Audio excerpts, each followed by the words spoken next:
I am filthy filth. A disgusting illegitimate child born under a noble above all else. People always looked at me with contempt and gave me the back finger of scorn. A lowly, disgusting piece of filth under the sun. That was me. However, I had one such talent, and it was the very power of healing. Heal. Healing is a blessing bestowed by the heavens to those who are suffering from illness. Healers who could use heals received high treatment and enjoyed wealth and prosperity regardless of their status. As a filthy bastard, I struggled to survive, to be recognized as a decent being. But I was also a pathetic healer. Below grade F. That was my healing power. I tried so hard, but I could not overcome the barrier of my talent.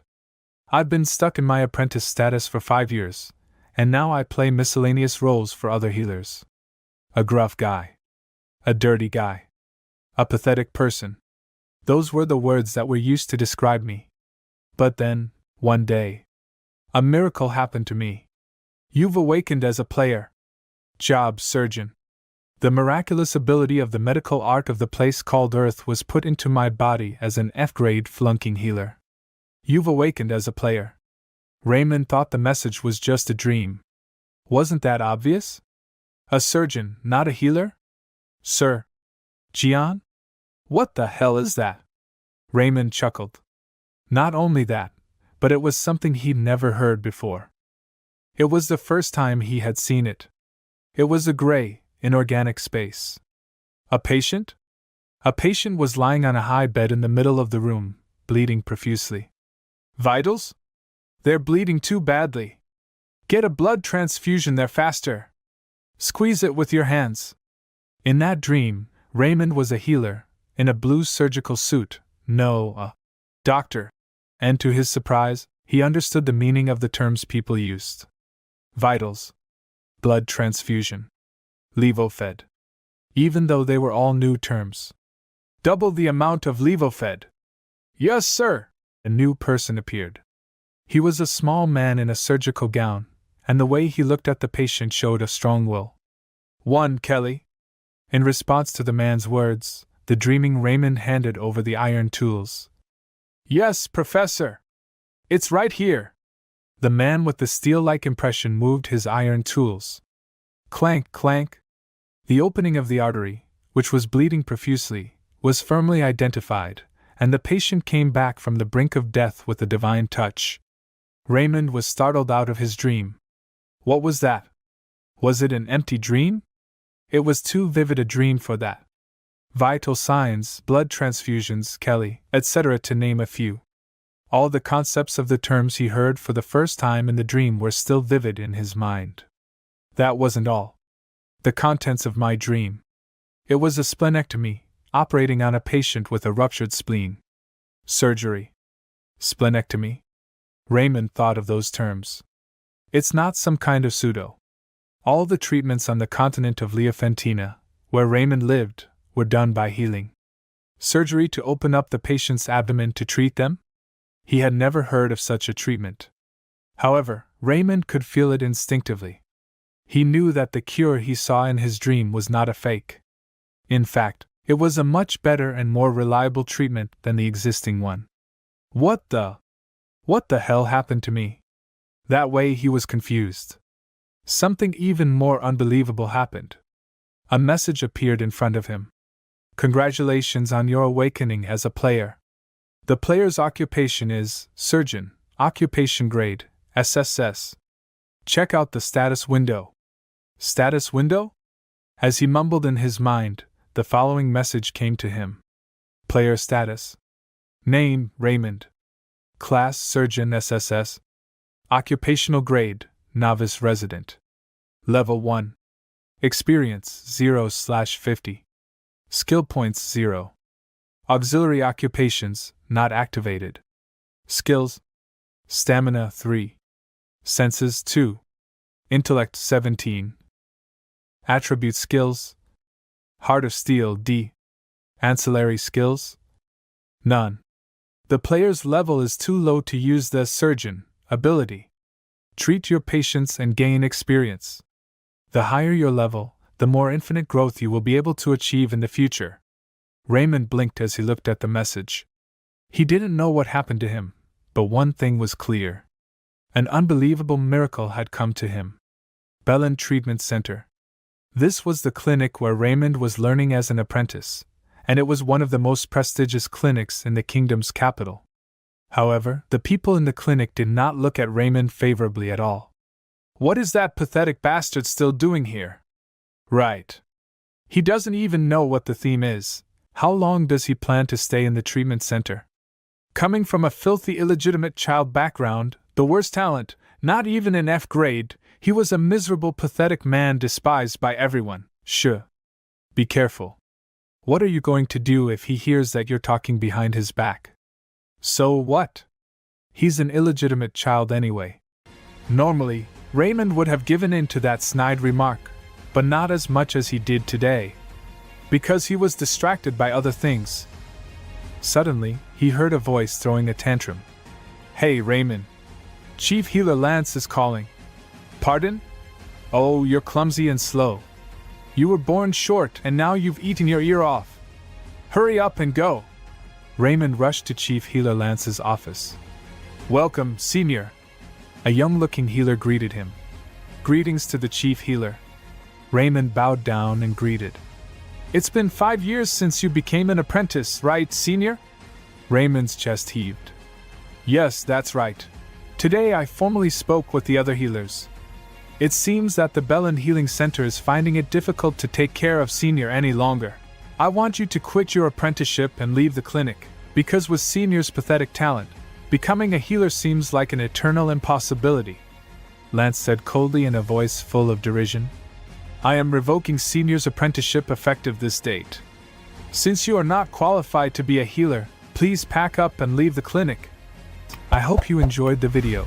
Remember to like and subscribe to the channel. Thanks for watching and I'll see you next time. The young man does not understand what he should do now.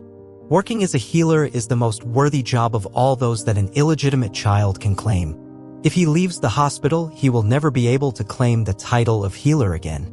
Suddenly, an information window appears in front of the hero which says that he can treat people with surgery. Then a great idea appears in Layman's head that there is an opportunity to stay in the hospital. The hero shouts to the main healer that he will prove that he can also heal people.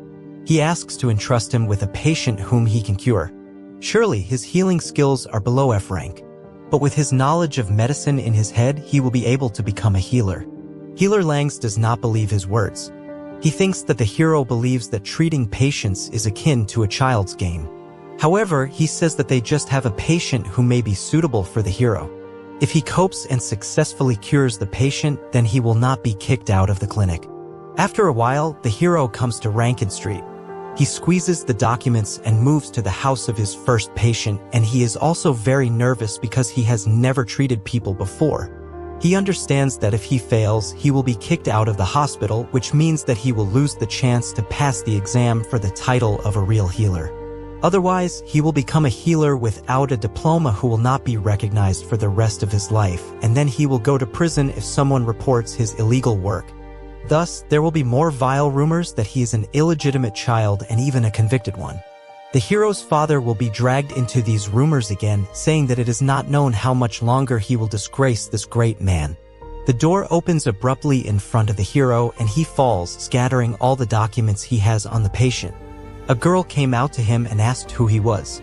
But when she saw the healer's coat of arms on his scattered papers, she immediately ran to him with tears in her eyes.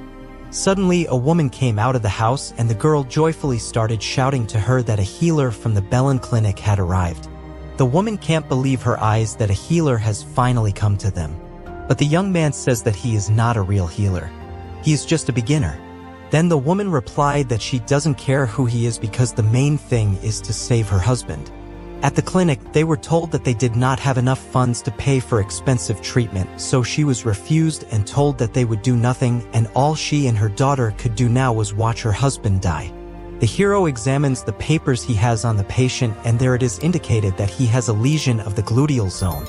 A man is sick with a serious illness called an abscess, which is a serious illness and a healer of at least B rank is needed to eliminate it. Of course, the poor family has nowhere to take money to pay for such a high-level healer, and now the man's family is forced to watch him die without the opportunity to help him. Here, the hero realizes that this situation is similar to his when he was still young. One day, he came to the clinic and asked for help. With all his might, he begged for it and said that he would earn not enough money because he only needed his mother to be cured. The cry of a little girl who asks to save her father pulls out of his thoughts. The hero pulls himself together and asks to show the patient. Suddenly, a system window appears in front which says that the hero decided to help the needy free of charge, so an additional bonus in the form of 5 skill points became available to him. The hero can get points from me by completing various tasks that the system will give, and he will be able to use these points to gain the skills necessary to treat patients. Suddenly, a golden system window appears which says about the beginning of a new task. The essence of it is that Layman must cure his first patient. The young man, after reading the last sentence, adjusts to the fact that now there will be a moment when he will be able to cure his first patient. And even if he came here so that he would not be kicked out of the clinic, but he must do everything he can to help the needy. The hero is sure that it is possible to cope because he has the necessary skills in the field of medicine to prevent serious diseases. Despite his lack of knowledge, he will be able to increase his experience by treating patients. If he treats patients, he will become an outstanding healer and gain the recognition of others. He approaches the patient who is bedridden and greets him. He suddenly feels a terrifying smell emanating from the man. Suddenly, the hero forgets what to do when meeting a patient, so he is very worried. Unexpectedly, the skill Steel Heart is activated, thanks to which the hero calms down. He asks the woman to show what is bothering the patient. She says that he has some kind of abscess on his buttocks, and instead of decreasing, it only increases every day. He also started to have a fever, and now he can't even get out of bed. The hero understands that he needs to act quickly, so first he checks his blood pressure, respiratory rate, and heart rate. Fortunately, sepsis, that is a purulent infection, has not yet begun, but we need to hurry because if the hero tries, then the patient can be saved. He says that now he needs to examine the painful place, then the woman turns her husband over and the hero sees the abscess. Using healing for such a case is extremely troublesome, but from a medical point of view, it is the most common disease. The woman asks the hero if it is possible to cure her husband because the clinic said that only a high-ranking healer can cope with such a disease. But Layman says that it is possible to cure the patient. He asks for help from a woman. He needs to boil water and then cool it down well. He also asks to prepare a sharp knife, and this phrase scares the woman very much. After the hero said that he still needed to be treated with fire, the woman asked how he was going to treat the patient. The young man replies that he is going to perform surgery. All preparations are completed and the hero is going to cut the tumor. Here the woman, frightened for her husband, grabs the young man by the hand because she does not understand why he is going to cut him. The young man replies that he is going to cure him. The woman does not understand why because healers should use healing. Layman says he will definitely save the man. He just needs to be trusted and he will be able to laugh with their daughter again. The woman lets go of the hero's hand and begins to pray. He is sure that he should not make a mistake. The hero recalls the operation where he was with a cold head but a passionate heart. In general medical knowledge, this is the way of thinking that a real surgeon should have. With the knowledge in the field of surgery that the hero has, the operation to remove the abscess is so simple that it is difficult to name both it and the operation. He carefully brings the knife and begins to cut the painful place, letting the pus flow out. He begins to write. The girl who is standing next to him screams, worrying about her father. Layman tries to collect his thoughts using his knowledge. First, he used a clean cloth to remove the leaking pus, and then he washed the abscess with boiled sterile water and removed the remaining pus. He also uses a knife to cut off all the dead tissue from the man's body. The operation is finally completed. The part with pus has been removed. The operation is completed by treating the wound, and then Layman uses a potion made from herbs and has natural antibiotic properties. Everything is complete. The woman approaches and asks if everything went well, to which the young man replies that everything ended well, and he asks to look after the patient. After a while, the man opens his eyes. The hero undertakes to check his temperature, and she is completely asleep. The woman thanks the hero but does not know how to express her gratitude even more. Layman replies that he just did what he had to. However, according to the woman, he was the only one who agreed to help. She says that she has been to many clinics. But all the healers said that her family's money would not even be enough to look at the patient, and thanks to the hero, she did not lose her husband and now her family is saved. Suddenly the girl runs to the young man and hugs him.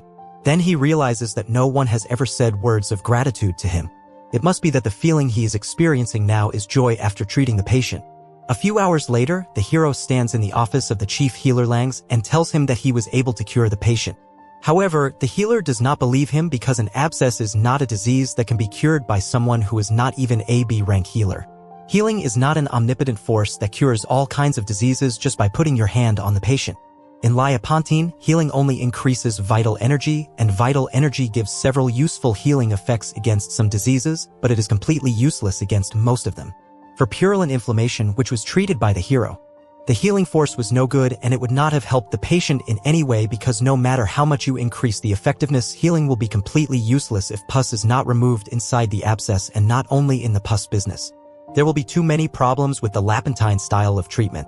They don't even use this method properly because of their excessive dependence on healing. Lang says that he will go to find out everything personally. And if the hero lied, then he should be ready to pay for the lie. Calming himself, the young man was not afraid because he had done nothing wrong. Suddenly, a notification box appears in front of him indicating that he has completed the task and received ords, as well as his level has been raised and he has earned 10 skill points. Increasing the level occurs by gaining the required number of experience points. Thus, the hero increases his level, and as he increases, he can increase his characteristics. Once he reaches level 40, he will be able to raise his rank. The rank of the hero increases as the level increases, and from a novice resident, he can rise to a trained resident. Based on this, so far, the hero is a resident, but in the future, he will raise the level and become a specialist and then a professor. He understands that he will be able to level up in this way, and then he gets additional performance points for each new level. Layman reads about additional characteristics that he can study. For example, endurance is an ability that includes general physical characteristics such as agility, muscle mass, and so on. Then endurance will be extremely useful in the treatment of patients, and there is also perception here. Perception is an ability that allows you to cunningly control the physical body. And the more sensitive the hero is, the more smoothly he will be able to perform delicate movements when treating a patient. Intelligence is used to allow the hero to rationally use the available knowledge. There is also an additional characteristic, the name of which is hidden by question marks, and it will be available after certain requirements are met. Suddenly, Langs burst into the room. He had already managed to check on a patient who had recently been treated by Layman, but the healer decided that it was not the hero himself who cured him. Apparently, the patient was cured on his own. However, a promise is a promise, and the man agrees to give the hero a chance. After a while, they come to the medical aid station. Lang says he gives the hero 15 days to prove himself at this point, but this time he will not be able to count on his luck. To raise the level, Layman needs to take care of patients, so it's good that he came here since this is the closest place to the emergency department where he could apply his medical knowledge. However, there is one problem, which is that all the healers around him hate him. Everyone blamed him for having healing abilities below F rank, so no one wanted such an inept healer to walk around the medical aid station. Layman understands that in this place, he will not be given the opportunity to take care of the sick. But if he does not cure anyone in these 15 days, then the training in the hospital will be over, so the young man understands that he must do something. Next patient. Instead of waiting for the apple to fall from the tree, he discovers a guy named Hansen who was a student at the hospital. About such students, they usually say neither fish nor meat. The hero approaches the young man and asks if he is tired. Next to the hero, Hansen was just as uncomfortable as next to others, but at least he is the kindest among the students at the first aid station. Layman turns to him and says that it seems to him that the young man is very busy, so he asks for permission to do cleaning at the emergency room. He doesn't like hanging around while Hansen is working. The hero says that he will take care of patients if there are no healers nearby. For example, he will bandage them or apply medicinal herbs to them. Hansen understands that the older comrades will be angry if they find out that he allowed Layman to treat patients. However, the hero says that healers sit in their offices most of the time and come out only when new patients arrive, but now there will be no patients, so no one will know. Hansen doesn't want to agree, so the hero gets upset and asks to pretend that nothing happened. Cleaning the point is the most difficult, so if there is no such obligation on your shoulders, then it will be much easier to work. Still, Hansen agrees. While the senior healer was not seen, Layman was treating people, increasing his experience. Since the tasks were very simple, the hero received only 1 experience point each, but he does not get upset. It's been 3 days since he started working at the first aid station and has already reached level 4. Layman decides to spend his extra points on perception because the faster his senses are, the more good a surgeon he will become. He believes that if he continues to accumulate experience, one day he will become the best healer in the world and will bathe in luxury. The hero dreams of living in a 5-story mansion with marble floors and eating juicy steaks, as well as drinking the highest quality wine before going to bed. He will never again find himself in a deplorable situation due to lack of money, nor will he tolerate treatment worse than the lowest of the servants. Despite the fact that he was born into a noble family, he always had to hide in corners, living in the most luxurious place, and only have the opportunity to envy others. One of his regular patients was an elderly woman. She said that the hero is very handsome and kind, and also said that she has seen many healers in her lifetime, but the hero is the sweetest of all those she has seen. Lamont says that, of course, he should be nice because it's so upsetting when you're sick and they treat you badly. He experienced it when his mom was sick. The woman says that she was once treated by a healer, and it seems his name was Langs. He was skilled, but with this terrible evil so much that the woman's well-being deteriorated again. When she left, an information window appeared in front of the hero which informs that he was very nice to the patient, so he received the achievement Good Healer, and also his reputation was increased. He also received 5 skill points as a reward. These glasses are needed to obtain and improve the skills of a surgeon. Finally, the working day is over and now there is only cleaning left. The hero had no desire to do this, but he promised Hansen. Lament even wondered if he should make an effort at all if no one was watching this place. In Liechtenstein, they don't pay too much attention to cleanliness, so it doesn't look like Hansen tried so hard to keep order. However, slapping himself on the cheek, the hero puts his thoughts in order because dirt harms patients, and frequency is the basic rule, so he must endure even if it's hard and finally get out. He motivates himself with what he needs just to imagine his future luxurious life to cheer up, namely beefsteaks every day. Finally, everything was tidied up. The heroes decide that when he becomes successful in the future, he will definitely hire cleaners because now his whole body hurts, and he even thought to increase his stamina. A system window popped up which stated that the hero had cleaned up at first aid station and also received an achievement, an improvement, 10 skill points, and bonus points for excellent work. Now he has access to the purchase of skills in the store where a special offer is valid for the first purchase. For 40 points, he can buy a skill of a unique rank. He is given a choice of 3 skills: Iron Man Strength, Dexterous Hands, and Sage Thighs. The hero wants to choose everything, but you can only choose one. Suddenly, healers burst into the emergency room. An emergency case was received where the patient vomited blood. Layman understands that if he vomits blood, then it is very bad and a healer of at least a rank is needed here. Healing is a force that stimulates vital energy, and stimulation of vital energy activates coagulation, but in situations where bleeding is abundant, the effectiveness of such an action decreases. At the Ballon Clinic, only Director Bucks has a rank skills. There are also several B ranks here, but at this rate, the patient will die. There is a technique for performing surgery on such patients, but Layman cannot perform it because he is only a novice resident, so here you need the title of an experienced resident. Here, the main healer, Langs, comes to the patient who examines him. Director Bex is currently out of town to cure a nobleman. The patient started vomiting blood again, and by chance, drops of blood fell on Lang's hand. He says with disgust that he can't do anything, so the patients must be sent back. After hearing this, the hero wants to try to save him. The healer says that healing is useless here, but Layman still tries to persuade him to let him try. Langs replies that since the hero is so worried about this person, why not try to cure him on his own? However, the probability of failure is too high. And if something happens to the patient, the hero will be blamed and he will also be expelled from the clinic. A system window appears that informs that an unforeseen quest has begun, the essence of which is to become a caring healer and cure the patient with the help of willpower, despite the low level of skill. So far, the hero has held on with all his hands and feet, so if something goes wrong, then everything will be over for him. He looks at a patient who, dying, asks for help. Layman can't do anything because it's not in his power, but if no one helps, then the man will just die. The hero understands that he needs to think rationally. That is, even if he tries, nothing will come out, so it would be wiser to just continue to take care of less seriously ill people and in the future find another opportunity to gain experience. Suddenly, the Steel Heart skill is activated and Layman begins to possess steel determination and a firm will. He recalls the Hippocratic Oath, which states that the swearing asks to be allowed to practice medicine and solemnly swears to devote his life to the service of humanity. Even if it is akin to the impossible, he cannot abandon a dying person. Layman asks to be allowed to try to cure this patient. Langs is sure that the hero just went crazy, but still allows him. However, he clarifies so that the hero does not forget to take responsibility for the result later. Other healers leave and the hero remains alone.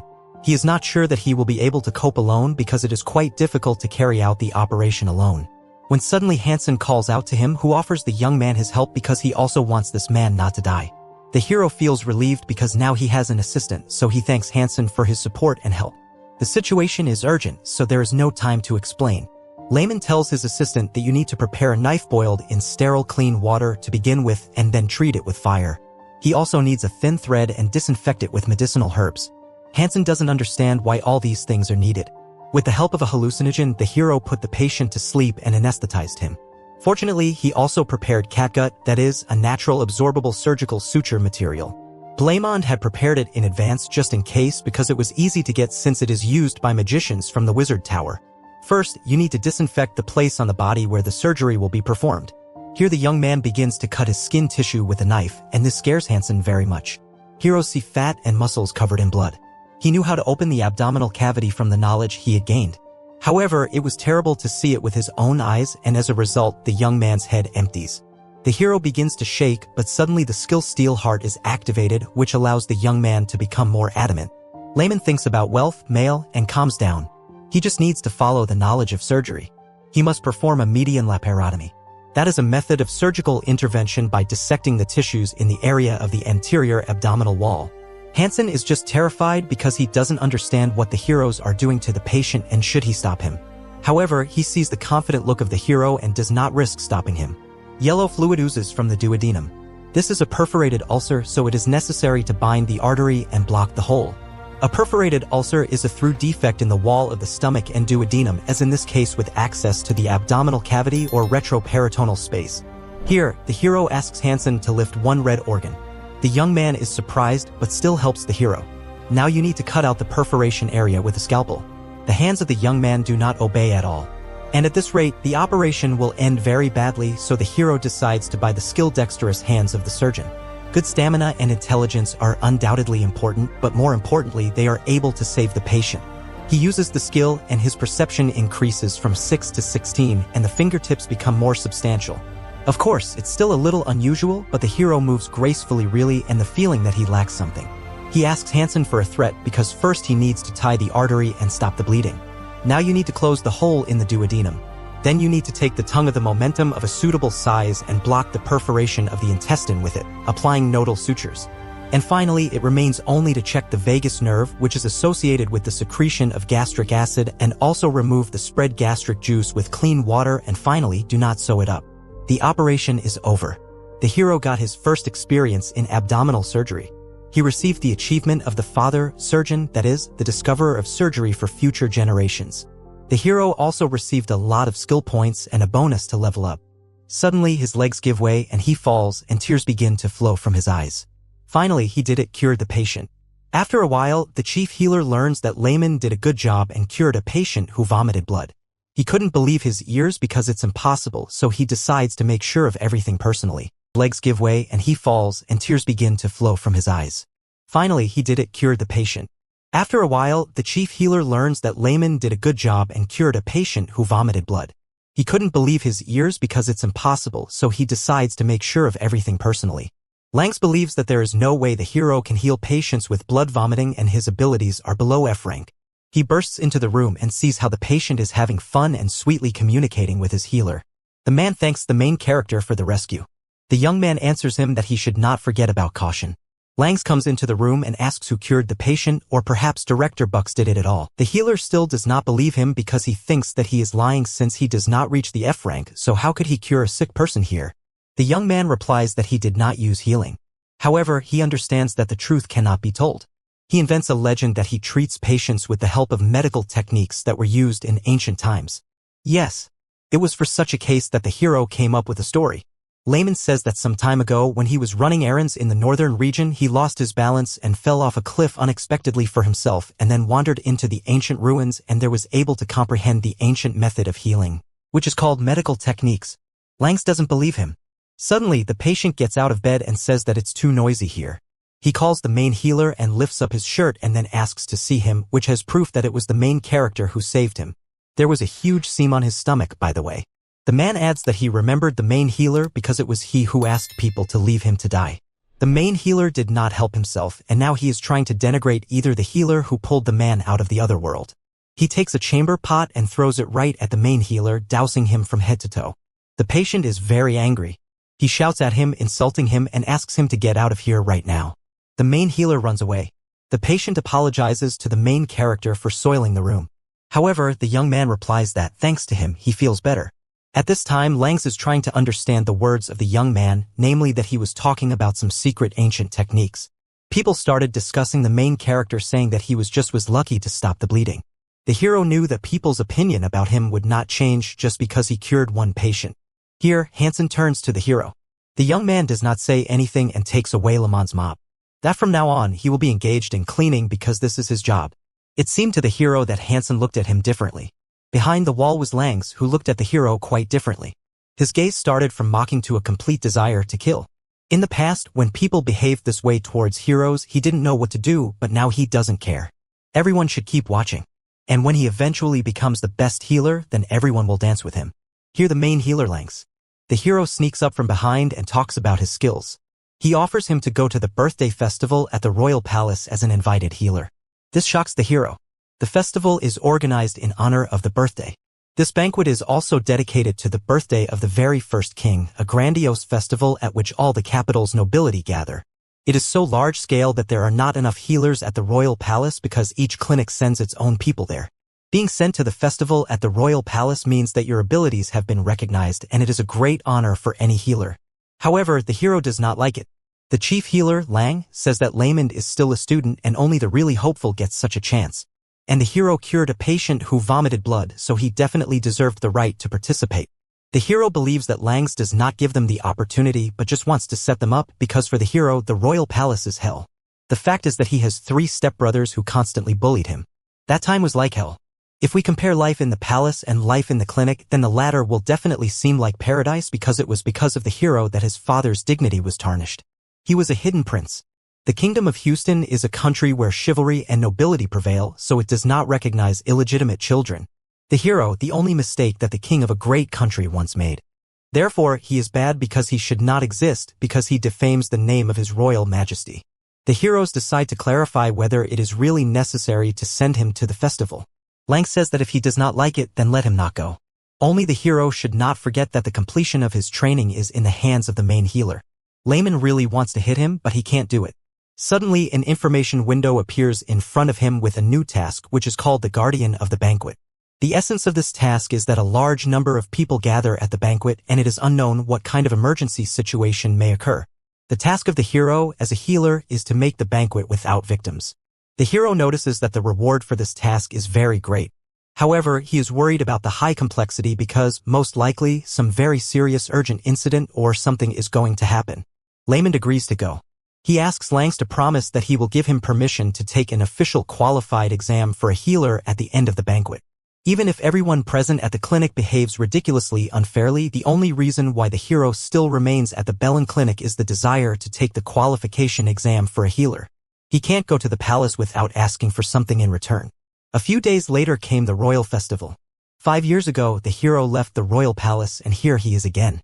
He's thinking about going back to the Bellanda clinic. He doesn't understand how he can help an urgent patient at all when his healing powers are below F rank. There will be a lot of skilled healers at the banquet. However, if healing is useless for this person, then he may die. The young man understands that he should not avoid the palace because he has done nothing wrong. He didn't want to be born out of wedlock, so it's the fault of his father, the king, and the hero is just a victim. As a result, an information window appears again which says that the hero decided to look fear in the eye, so Steelheart reacted to his concern. He calms down.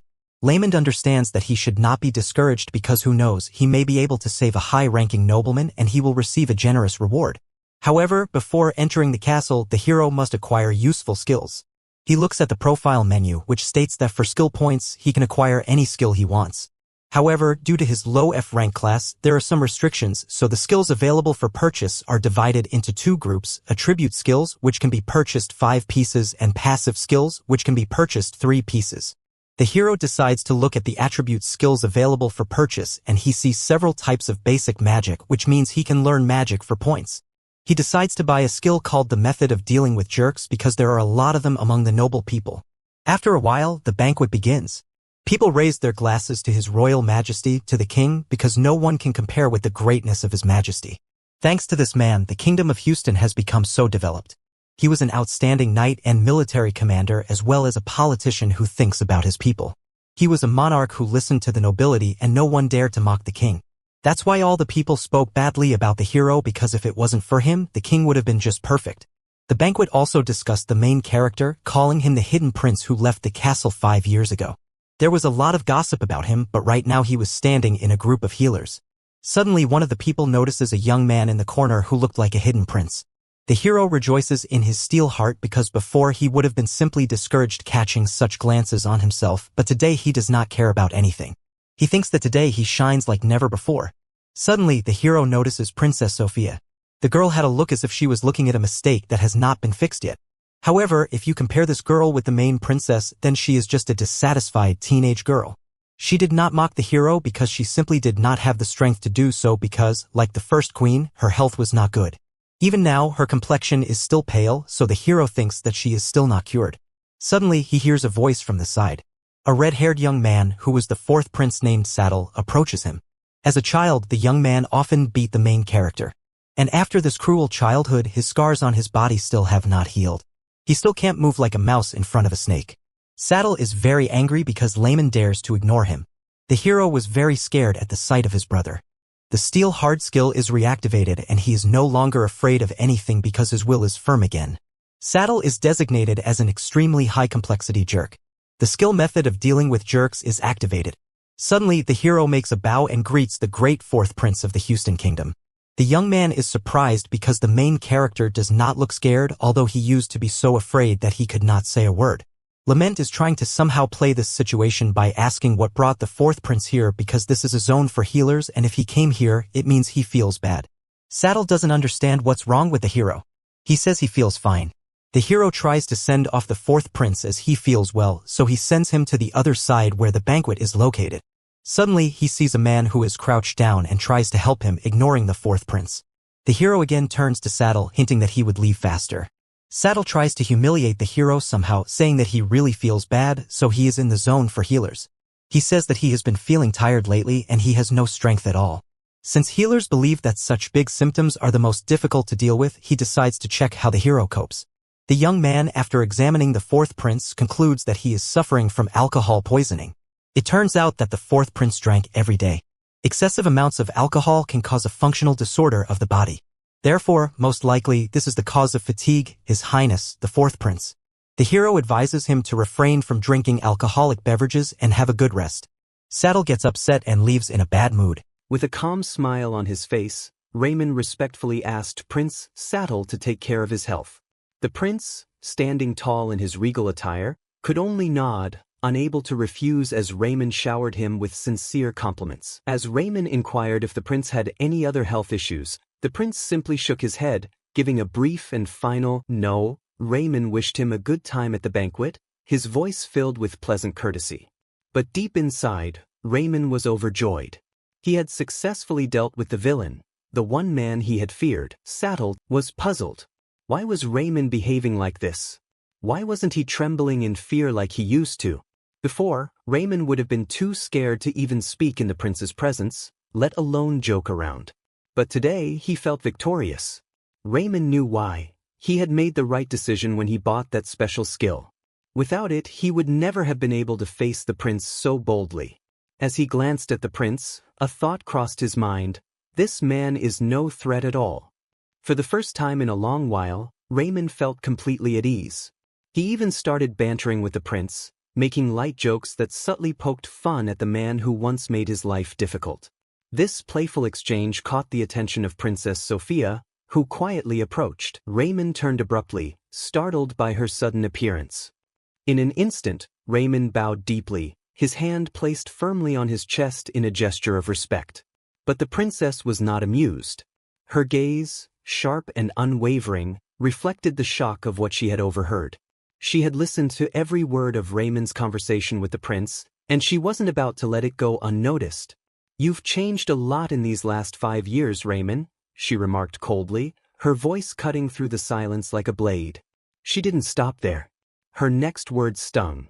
"You used to be worthless. Like garbage." Raymond, taken aback, blinked in confusion. Was that supposed to be an insult? He couldn't tell. After a brief pause, he replied with a straight face, "You haven't changed at all." That remark hit Princess Sophia harder than he realized. Her expression shifted ever so slightly, betraying the hurt behind her otherwise stoic facade. She had hoped she was no longer seen as the horrible person she once was, but Raymond's words felt like confirmation that nothing had changed.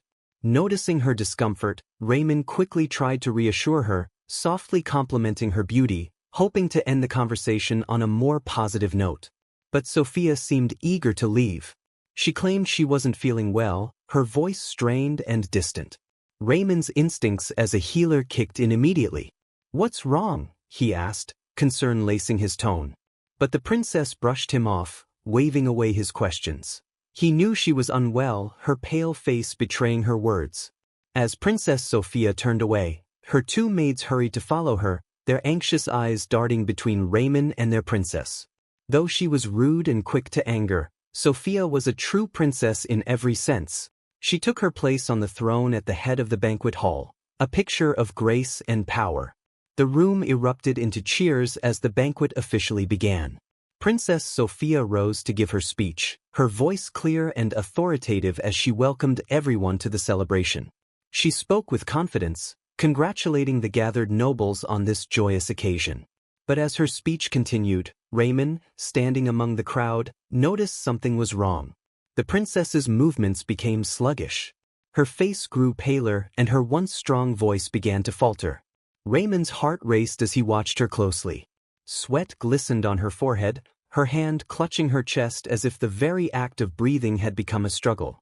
The crowd seemed oblivious, but Raymond sensed the danger. And then, in the middle of her speech, it happened. Princess Sophia staggered, her legs giving out beneath her as she collapsed to the ground. A wave of panic swept through the banquet hall. Screams filled the air as nobles rushed forward, trying to help, but Princess Sophia lay unconscious, her face devoid of life. A group of men shouted for a healer, their voices tinged with fear. The older nobles hurried toward the fallen princess, their faces grim, while others stood frozen in shock. The atmosphere was chaotic, but Raymond remained still, his mind racing. The healers arrived in an instant, and one young healer, a boy barely out of his teens, stepped forward. He placed his hands over the princess, green healing magic swirling in the air. But to everyone's horror, it didn't work. The magic flickered, but the princess's condition didn't improve. The healer's face paled, his eyes wide with fear. He stepped back, shaking his head in disbelief. Even the best magic couldn't save her. Raymond watched from the sidelines, his thoughts a whirlwind. Should he step in? Could he risk it? As an apprentice, he wasn't supposed to interfere. But if he did nothing, Princess Sophia would die. She hadn't apologized to him yet, not properly. He couldn't let her die without making her apologize for all the torment she had caused him. With a newfound determination, Raymond stepped forward, his voice loud and unwavering. "I'll treat her myself," he declared. The healers, startled, turned to him in disbelief. The lead healer, Ing, tried to stop him. "What are you doing? Get out of here," he shouted, but Raymond refused to back down. "Time is running out," Raymond yelled, his voice cutting through the noise of the crowd. He pushed past the healers, his nonchalant expression masking the fear and pressure building inside him. He approached Princess Sophia, kneeling beside her motionless body. The room fell into a tense silence as Raymond began checking for a pulse. His hands shook slightly as he felt her neck. Nothing. No pulse.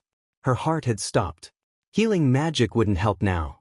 Without hesitation, Raymond began chest compressions, his movements quick and precise. The nobles shouted angrily, accusing him of harming the princess. But Raymond ignored them, focusing solely on saving her life. Sweat dripped down his face as he continued, his arms burning with effort. The room erupted into chaos, but Raymond remained focused. Suddenly the king arrives there and stares at the situation, and asks the healers can they save Sophia. All healers stayed silent with a sorry face. After seeing that, the king commands the guards to let Raymond try. Raymond continues to give chest compressions to the princess, but her heart won't start beating. Raymond realizes that if this keeps up she'll die. Nobility will imply that he is the one who killed the princess. Suddenly, he had an idea. His mind raced back to the blue screen, the skill menu. If healing magic couldn't work, maybe something else would. In a flash, he accessed the blue window and scrolled through the options. His fingers hovered over a selection: basic lightning magic. It was risky, but it was his only chance. With a quick breath, Raymond made his choice. Raymond confidently applied his newly acquired skill, his movements precise. One hand slipped under the princess's right collarbone while the other rested beneath her left arm, near her armpit. He focused, and in an instant, blue sparks of electricity began to crackle around Princess Sophia's body. But just as Raymond began to hope, a royal guard leapt forward. She pushed Raymond to the ground, his body crashing into the floor with a heavy thud. The cold, sharp edge of her sword was at his throat before he could react. "What have you done to the princess?" she spat, her grip on the sword tightening. The tension in the air was thick as the other guards surrounded Raymond, ready to strike him down where he knelt. The room had grown still. Raymond raised his hands in surrender, his voice calm but urgent. "I wasn't attacking her.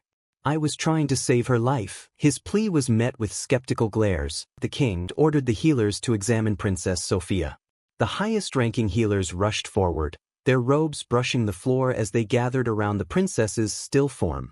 Healer Aang, trembling with uncertainty, placed his fingers on Sophia's artery, feeling for a pulse.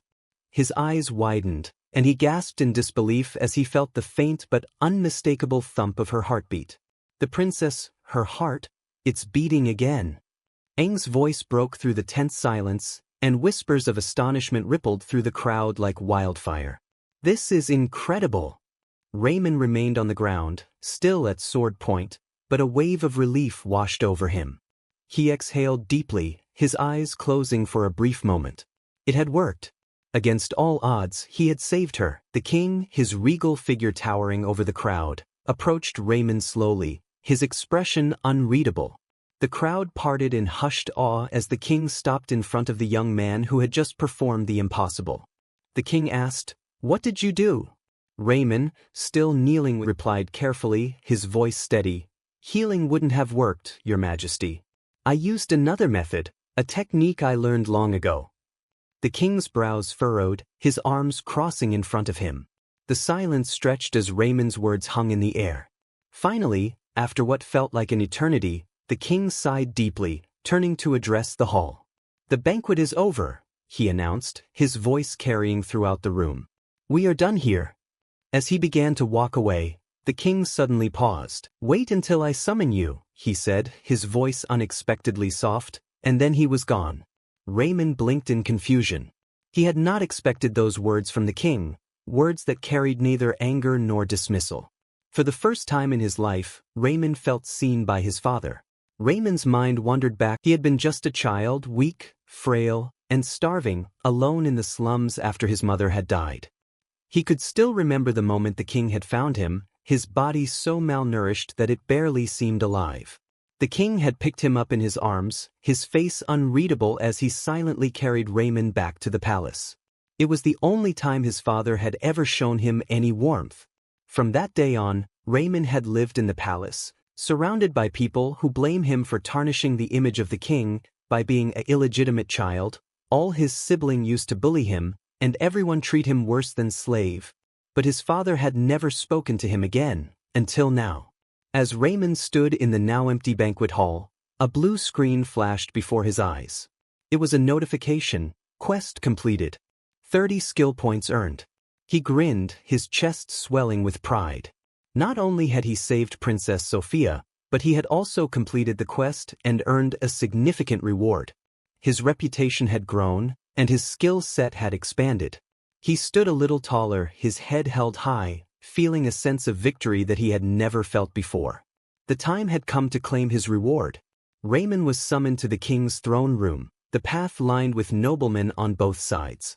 Their eyes followed him as he walked, their murmurs filled with curiosity and surprise. Raymond approached the throne, where his father stood, the regal figure looming over him.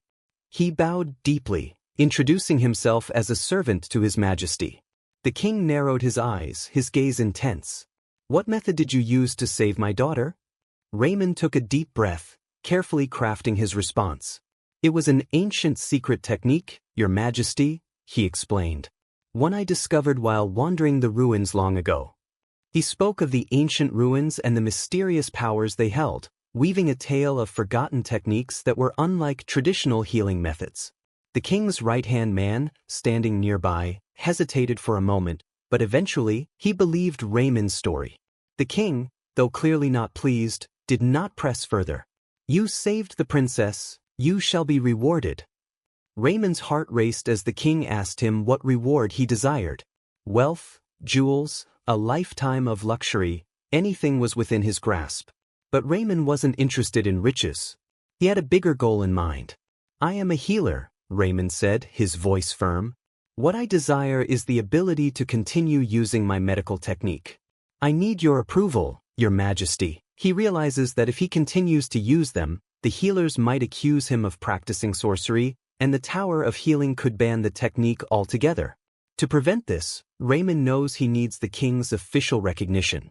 Without hesitation, the king agrees to his request and gives a formal speech acknowledging the technique as a legitimate form of treatment. Raymond is overjoyed. The king's approval is more than he could have hoped for. Yet, Raymond isn't entirely satisfied. He's only getting started and decides to make one more request. With eloquence, Raymond explains that he doesn't want gold or silver. All he desires is to be honored as a healer. The king, perhaps not understanding the gravity of the request, initially seems puzzled. Raymond, with a sorrowful look, asks for something that seems less substantial, the bearer's medal, if His Majesty would permit it. The king is visibly surprised by such an odd request from the young hidden prince, and the nobles whisper in shock. After all, the bearer's medal is awarded for extraordinary service to the empire, not something granted lightly. Everyone in the room is astonished. They had assumed Raymond was nothing more than a bastard, but now they see a generous, kind-hearted young man. Some think he is too simple-minded for a healer. Raymond's fame rises in the eyes of those around him, for his words move them deeply. But Raymond's intentions are far from naive. By receiving the bearer's medal, he earns honor and can elevate himself to nobility. It is the best possible outcome for him in this situation. The king, still surprised by the young man's humility, asks if the medal will truly be enough. Having ruled for years, no one had ever made such a request, as most seek wealth. Raymond assures the king that the medal will suffice. The nobles, astonished and delighted by Raymond's modesty, cheer. Raymond's reputation grows even more, and the king has no choice but to honor his request and bestow the bearer's medal upon him. Raymond bows before the king and expresses his gratitude. The festival ends, and the healers leave the royal palace. Raymond, immensely satisfied, could not have expected such a result. As the king watches Raymond leave through the window, he reflects on the young man. His right-hand man, Gelman, remarks how much Raymond has changed and that he is no longer just a child with basic desires.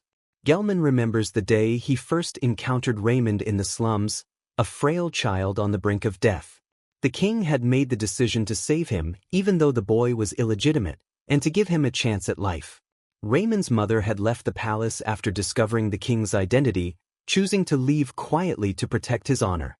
Gelman continues to express his concerns that acknowledging Raymond might damage the king's reputation, but the king is resolute and leaves the room without discussing it further.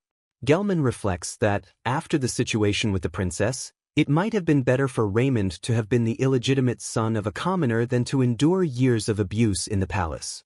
He had advised the king that Raymond, once mastering his technique, could achieve great things, despite the difficulties faced by illegitimate children. The king, mulling over Gelman's words, departs the room in haste, while Gelman is left feeling frustrated. Meanwhile, Raymond returns to the clinic where he is studying. Unsure of how his fellow students will react to his achievements, he walks in proudly, his head held high. His fame has already reached the clinic, and students swarm him with questions. Raymond relishes the attention, knowing that just a short time ago, they had viewed him as nothing more than trash. Even Langs, the chief healer, is now cautious of him. But Raymond hasn't forgotten Lang's promise of a qualifying exam. Langs, seething with anger, addresses Raymond with a Sir prefix, confirming that he is now eligible for the exam. Raymond, mocking Langs, repeats his name with the title, Sir, enjoying his newfound status as a nobleman. Furious, Langs begrudgingly apologizes for his improper tone and formally greets Raymond according to etiquette. The chief healer, though furious, is forced to bow before him. Raymond savors the moment, though he knows he cannot retaliate against those who once tormented him, for he lacks the authority and power to exact justice. He must be content with his current victories. Raymond focuses on gaining the respect of his fellow healers, working diligently and treating as many patients as he can. As his experience grows, so does his intelligence and skill. Even the patients begin to praise his humility and dedication. Hansen, another healer, starts observing Raymond closely, though it's unclear whether out of admiration or something else. One day, alarms ring out as a patient with a severe stomach wound arrives at the aid station. The healers gather around him, trying to treat his injuries. Raymond thinks to himself that a B-rank healer like Langs should be able to handle this case, but Langs just stands there, staring at the bloodied patient. Raymond is puzzled. Why isn't Langs doing anything? Though the patient is gravely injured, he had walked several meters on his own, losing a lot of blood in the process. He keeps muttering about leaked information and collapsing from exhaustion. Meanwhile, in Augusta County, a noble estate, a dark-haired young man speaks with Count Augustus about the hidden prince's deeds. The count, who had suspected Raymond of being untrustworthy at the banquet, acknowledges that Raymond is skilled but believes he will never become a prince. The count's family supports the third prince, Liberton, though it is more likely the second prince, Karen, will take the throne. The count hands a letter to Killian, instructing him to deliver it to the third prince, while cautioning him to avoid drawing attention from the second prince's watchful eyes. Everything happened so quickly. The attacker had likely been sent by the second prince, and though Killian barely fended him off, he lost a significant amount of blood. He somehow managed to stagger to the nearest clinic, nearly unconscious, but determined to survive. When the healers saw Killian, they were horrified and immediately sounded the alarm for an emergency. Despite being gravely wounded, Killian remained standing, pleading for the strength to save his life. The healers scrambled around him in a panic, urgently calling for Chief Healer Langs. Killian was confident he wouldn't die here. He believed they would save him. But to Killian's surprise, Chief Healer Langs showed no urgency. He simply stood by, observing. It quickly became clear why. Langs coldly declared that he had no intention of treating a beggar like Killian. He didn't want this man on the clinic's records, nor did he want to deal with him for days. Langs ordered that Killian be sent to another clinic, one meant for commoners. Killian, struggling to speak, tried to inform Langs that he was from the noble Augustus family, but he couldn't form the words, coughing up blood as he gasped for breath. Langs turned away with contempt, declaring that someone of Killian's low status couldn't possibly receive treatment in such a prestigious clinic. At that moment, Raymond stepped in, challenging Langs. He pointed out that no healer at the nearby clinic was qualified to treat such a serious case, and if they sent Killian away, he would die. Langs, mocking Raymond, sarcastically told him that if he wanted to treat Killian, he was welcome to try. With a smirk, Langs taunted Raymond, saying that if he had the skill to cure a princess, surely he could handle a beggar. The other disciples and healers whispered amongst themselves. Langs clearly didn't believe in Raymond, thinking his previous success was just a stroke of luck. The truth stung Raymond. His rank wasn't high enough to handle such a complex surgery. He hesitated, unsure of what to do. Langs, seizing the moment, ordered Raymond to either treat the patient or personally throw him out of the clinic. To drive the point home, he suggested that Raymond escort Killian to the commoner clinic himself. Anger burned inside Raymond at the injustice of dividing people into rich and poor when it came to something as crucial as healing. His goal was to become a skilled healer, and though he had ambitions of wealth, he believed that no healer should abandon a dying patient. With newfound determination, Raymond locked eyes with Langs and boldly declared that he would cure Killian. Activating his heart of steel, Raymond remained calm and composed, while Langs, confident of his failure, left Raymond alone with the patient. The others quickly dispersed, leaving Raymond to figure out how he would perform the surgery. Staring at Killian's weakened form, Raymond felt unsure of himself. He knew that if he failed, it could ruin everything for him. But before he could dwell on his fears, a voice interrupted his thoughts. Hansen, with fire in his eyes, offered to help. Raymond, thrilled but taken aback by Hansen's willingness, eagerly accepted. Grabbing Hansen's hand, he thanked him sincerely. Raymond assigned Hansen the same tasks as before: boil the water, sterilize the knife and needle. Together, they prepared for the difficult operation. Killian had lost too much blood, and a transfusion was necessary, but they didn't have the proper equipment for such a procedure. Raymond began to think through each step carefully. First, he injected some blood, then tried to stop the bleeding, activating his nimble surgeon's hands. Raymond moved with the precision of a seasoned doctor, while Hansen stood by, handing him the instruments. Slowly, Raymond made an incision in Killian's abdomen, his hands more steady than ever before. But something wasn't right. Blood was pouring out, more than expected. Hansen, terrified, asked if it was normal for there to be so much blood. Raymond didn't answer, frozen as he stared at the organ. Panic rising, Hansen shouted at Raymond, snapping him back to reality. Realizing he had forgotten Hansen's presence, Raymond instructed him to wipe away the blood with a sterile cloth. As Hansen carefully wiped the blood, Raymond inspected the organs, trying to locate the source of the excessive bleeding, wondering what he could use as a substitute. Sensing something was wrong, Hansen watched as Raymond weighed his options. Desperate, Raymond turned to his magical abilities. Opening the attribute screen, he selected fire magic. His heart raced with worry. Fire could burn the patient if he wasn't careful. The blue screen assured him that his intelligence was high enough to control the magic. Raymond felt relieved. He hadn't trained in these skills for nothing. With utmost caution, Raymond prepared for the cauterization. He raised his left hand and summoned a small fireball into his palm. Hansen, stunned by the sight, was speechless. It was pure magic, something he hadn't expected from Raymond. But Raymond focused, using the fire to carefully stop the bleeding.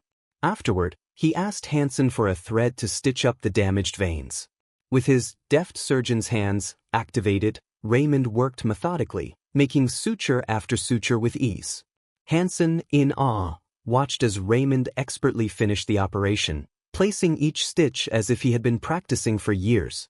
When the bleeding had completely stopped, Raymond smiled, relieved. Hansen, still shocked, asked Raymond about his ability to use magic.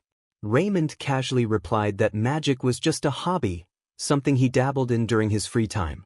He explained that he had gained his magical abilities while exploring ancient ruins, which had since collapsed, meaning no one else could access them. Hansen realized that Raymond was only talking to deflect from telling the full truth. He respected Raymond's choice, knowing that anyone in his position would want to keep such powers secret. There wasn't much left to finish the surgery, just flushing everything out and repairing the mesentery. Hansen was in awe of Raymond's abilities. No matter what technique he used, Raymond was saving lives that others couldn't. Hansen even began to wonder if he could learn this technique himself. After a brief reflection, he concluded that Raymond would likely refuse to teach him. The surgery was finally complete, and Killian's life was no longer in danger. The blue screen in front of Raymond displayed a significant increase in experience, and his level had gone up. Hansen, seeing Raymond lost in thought, asked if the procedure was finished. A satisfied Raymond turned to him, grabbed his hands firmly, and began to thank him profusely for his assistance. He praised Hansen, emphasizing that he couldn't have saved the patient without him, just as he hadn't been able to do it alone the last time. Hansen was stunned by Raymond's words, feeling a mix of shyness and euphoria at the unexpected praise. Raymond was certainly an unusual young man. Soon after, Killian began to regain consciousness, much to the delight of the two healers. Still somewhat disoriented, Killian asked what clinic he was in. With a smile, Raymond and Hansen explained that due to the severity of his wounds, he had been treated at the Bellin Clinic. Killian mentioned the White Clinic, recalling that the chief healer wanted to send him there. Just then, Count Augustus burst into the room, shouting his son's name. The Count rushed to Killian's bedside, calling him son. Both Raymond and Hansen froze, realizing that the patient they thought was a beggar was actually the noble son of Count Augustus. Killian, now more alert, recognized his father and addressed him. The Count grasped his son's hand tightly, relieved that he had been treated at the Bellin Clinic, where the healers were highly skilled. He asked who had saved his son, assuming it must have been the director or Langs. Hansen, unable to contain his pride, stepped forward, his head held high, and declared that it was Sir Raymond who had saved Killian. Raymond stood by with a satisfied expression. Killian turned to Raymond in surprise, asking if he was the same Raymond who had saved the princess. Hansen and Raymond didn't hold anything back. They told the Count everything. Langs had ordered that Killian be sent to the White Clinic, refusing to treat him, but Raymond had intervened and taken on the risk to save his son. Count Augustus was clearly shocked.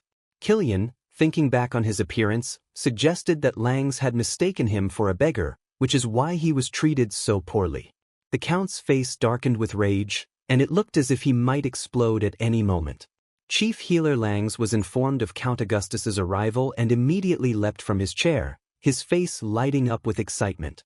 He pushed past everyone, eager to greet such a distinguished nobleman. Rushing into the clinic's aid station, Langs entered the room where the Count, Killian, Raymond, and Hansen were waiting.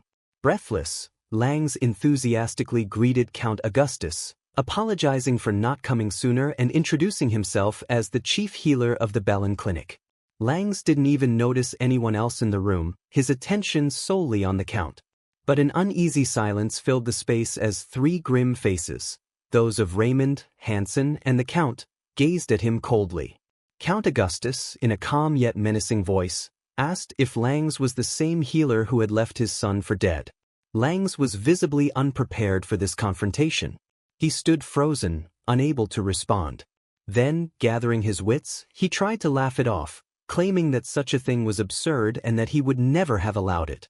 Slowly, Count Augustus stepped aside, revealing his weakened son, Killian, glaring directly at Langs, stunned and speechless. Langs realized the beggar was the Count's son. Panicking, Langs stammered, trying to cover for himself. He lied, saying he hadn't abandoned Killian and that it was all a misunderstanding. He even tried to deflect blame onto Raymond, insisting that he had assigned the case to Raymond because of his success with saving Princess Sophia. But Killian, sitting up, angrily interrupted, exposing Langs' lies. He recounted how Langs had referred to him as a beggar and refused to treat him, and how Raymond had been the one to save him. The Count's anger erupted. He shouted that Langs had not only neglected his son's life but was also lying to his face. Langs, realizing the gravity of his actions, dropped to his knees, begging for forgiveness. But Count Augustus was far too clever to be swayed by such groveling. He was deeply disturbed that Langs would have left even a commoner to die, let alone his own son. The Count, with unwavering authority, ordered his guards to take Langs away, vowing to put him on trial for neglecting a noble. Langs pleaded for mercy, but the Count remained firm, his fury only growing as Langs' lack of compassion became more evident. With a final verdict, Count Augustus declared that Langs would never again be allowed to work, not only in Hoston but throughout the entire Cross Alliance. Langs was in disbelief, his entire career in ruins. As he was forcibly dragged out of the clinic, he begged for forgiveness, but the doors closed behind him, ending his healing career for good. Raymond and Hansen exchanged satisfied glances, feeling no sympathy for the disgraced healer. He had gotten what he deserved. Then, Count Augustus turned sharply towards Raymond, startling him. The young healer had been so engrossed in the drama that he had forgotten to properly greet the Count. But the Count, his face softening, placed a hand over his chest and expressed his deep gratitude to Raymond. In a move that shocked Raymond, the Count even bowed slightly before him, thanking him for saving his son. Raymond, pleased but flustered, asked the Count to raise his head, insisting that he had only done his duty. In truth, if it weren't for the hidden prince, the Augustus family would have lost an heir. The Count, still humbled, offered Raymond anything he desired as a token of his gratitude. Raymond's inner thoughts danced with excitement. He could hardly believe this outcome. The Count continued, offering something far greater than money or jewels. He invited Raymond to become a friend of the Augustus family. Raymond, confused at first, asked what that meant. The Count explained that although Raymond now held a Medal of Honor, he lacked power and status. As a friend of the Augustus family, Raymond would gain their full support, a privilege that held immense value. With this connection, no one would dare speak ill of Raymond, at least, not anyone who feared the Augustus family. Overcome with excitement, Raymond eagerly shook the Count's hands, unable to hide his joy. Count Augustus thanked Raymond once again for saving his son, then asked if there was anything else Raymond wanted. Laughing, Raymond requested that the Count pay the medical bills, noting that even though they were friends, in the world of doctor politics, everyone had to pay their dues. Thankfully, the Count was not a beggar, or Raymond joked that he would be in trouble. They parted on friendly terms, smiling and exchanging final thanks. In private, Count Augustus had a serious conversation with his son, Kilian. Kilian questioned his father about the reward, thinking it was too insignificant for someone who had saved his life, considering the chaos his death would have caused for the family. The Count reassured Kilian, explaining that no reward would have truly sufficed in that moment. He warned that with the power struggle growing more unpredictable, Raymond, the hidden prince, would no longer be able to avoid it. Count Augustus continued, saying that while Raymond was not directly in line for the throne, talent could not be hidden forever. Raymond, once regarded as worthless, had now shown his abilities for all to see. His royal blood and rising talent would inevitably attract enemies. The higher Raymond climbed, the more dangerous his path would become. The Count hoped that by supporting Raymond, their family could protect him from the dangers ahead. Meanwhile, in the second prince's quarters, the lavish interior reflected his refined taste. The prince was informed that Kilian had been saved by none other than Raymond, the very person he had dismissed as useless. The assassin he had hired knelt before him, explaining that though Kilian had been mortally wounded, the Bellin Clinic had somehow saved him. Neither the assassin nor the prince had anticipated this outcome. The second prince's carefully laid plans had been foiled by the hidden prince. Seething with anger, the second prince brooded over how Raymond had disrupted his scheme. He muttered insults at Raymond, frustrated that his plan had been ruined. Still, he remained composed, standing from his gilded chair and gazing out of a large panoramic window. The second prince decided he would have to keep a closer eye on Raymond, comparing him to a pet that had become too unruly. Back at the Bellin Clinic, Raymond treated an uncomplicated patient while reflecting on his conversation with Count Augustus. A surge of joy swept through him as he realized that after 5 long years, the opportunity he had been waiting for had finally arrived. With a clenched fist, he silently celebrated the fact that he could now take the healer's qualifying exam. Tears of joy welled up in his eyes as he thought of how close he was to becoming a real healer and doctor at the Bellin Clinic. However, whispers filled the clinic. The other healers and students gossiped about how Langs had been expelled because of Raymond.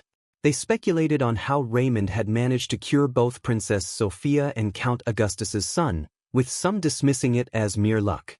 One healer reminded the group that it was impossible to be lucky 3 times in a row, acknowledging that, strange as Raymond's method was, it clearly worked. 2 other healers reacted with shock and anger, dismissing the technique as pseudoscience.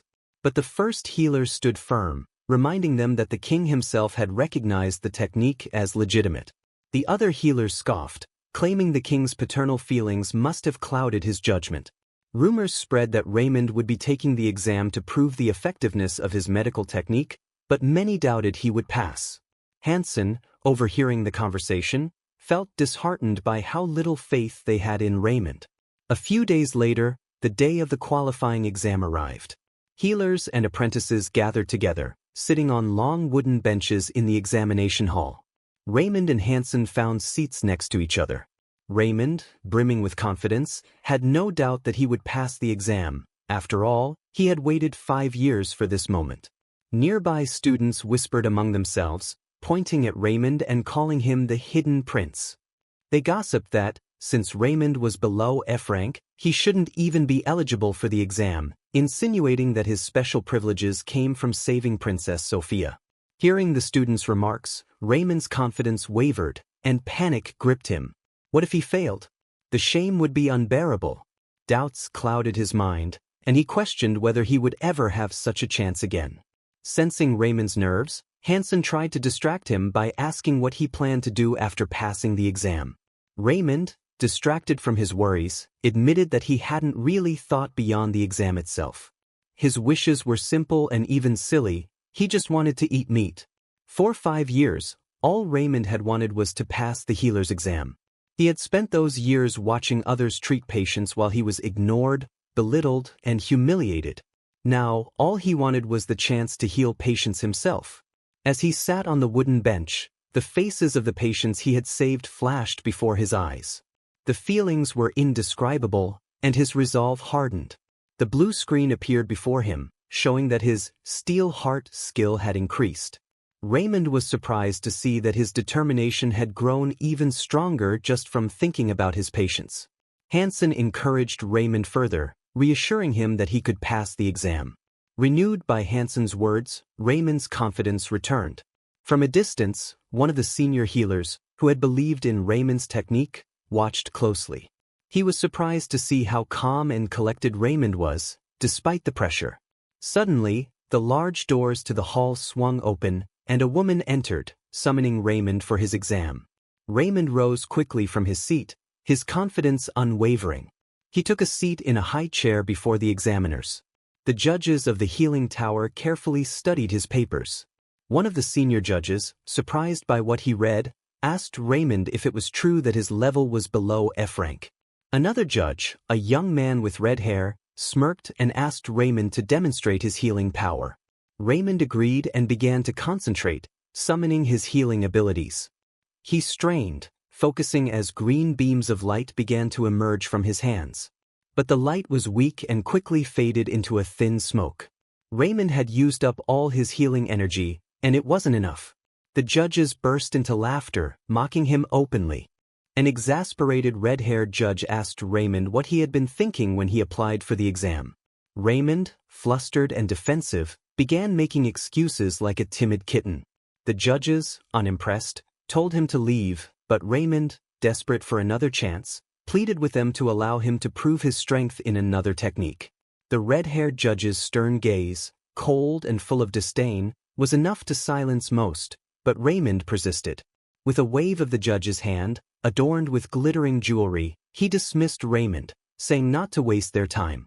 Raymond had expected such a reaction to his weak healing ability, but he was prepared.